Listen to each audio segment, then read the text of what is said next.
ఉన్నారా? ఈరోజు ఈ వీడియోలో పుదీనా రైస్ తయారు చేసే విధానం చూద్దామండి. పుదీనా రైస్ కోసం బియ్యం తీసుకొని, మనకు ఎంత బియ్యం కావాలో అంత బియ్యం తీసుకొని నీళ్లు తక్కువగానే పోసుకోవాలండి.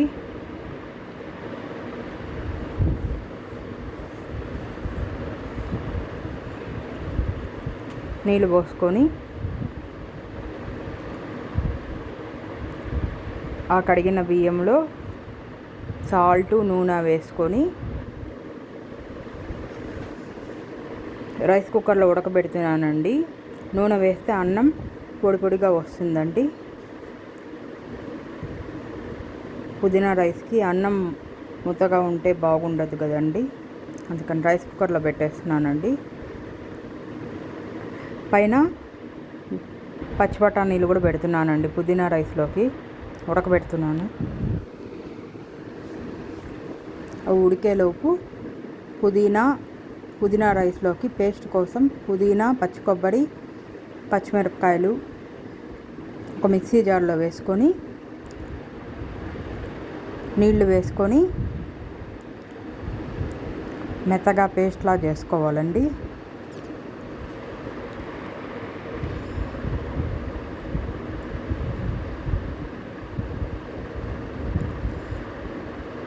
సాల్ట్ కూడా వేసుకోవాలండి అందులో.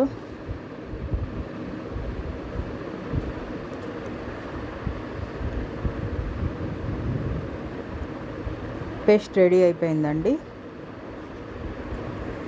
ఈ లోపల ఆనియన్స్, పొటాటో కూడా పుదీనా రైస్లోకి కట్ చేసి పెట్టుకున్నానండి. ఇప్పుడు పేస్ట్ ఉడకబెట్టేదానికి స్టవ్ పైన బాణాలు పెట్టుకొని నూనె వేసుకొని, నూనె వేడయ్యాక కట్ చేసుకున్న ఆనియన్స్ వేసుకోవాలండి. వేసుకొని అవి కొంచెం వేగాక కట్ చేసుకున్న ఉల్లగడ్డ కూడా వేసుకోవాలండి.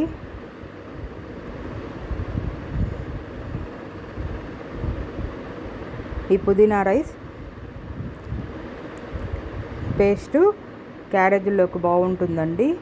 ముందు రోజు కూడా చేసి పెట్టుకొని అన్నం వండుకొనేసి చేసేసుకోవచ్చు. మనకి ఎప్పుడైనా అర్జెంటుగా చేసుకోవాలంటే టైం పడుతుంది కదండి, అందుకని. ఇప్పుడు ఉల్లగడ్డ వేగాక కొంచెం మిక్సీ వేసుకున్న పుదీనా పేస్ట్ని కూడా వేసుకొని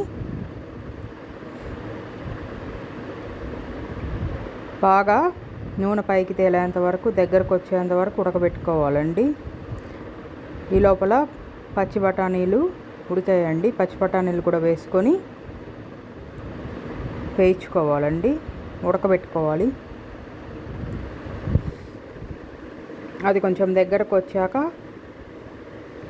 వండి పెట్టుకున్న అన్నం వేసుకొని బాగా కలిపి పెట్టుకుంటే ఎంతో టేస్టీగా ఉండే పుదీనా రైస్ రెడీ అండి. దీనిలోకి పెరుగు పచ్చడి కూడా బాగుంటుందండి. Subscribe my YouTube channel for more videos అండి. Thank you for watching. ఇదండి పుదీనా రైస్, చూడండి ఎంత పొడి పొడిగా ఎంత బాగా వచ్చిందో. Subscribe my YouTube channel for more videos.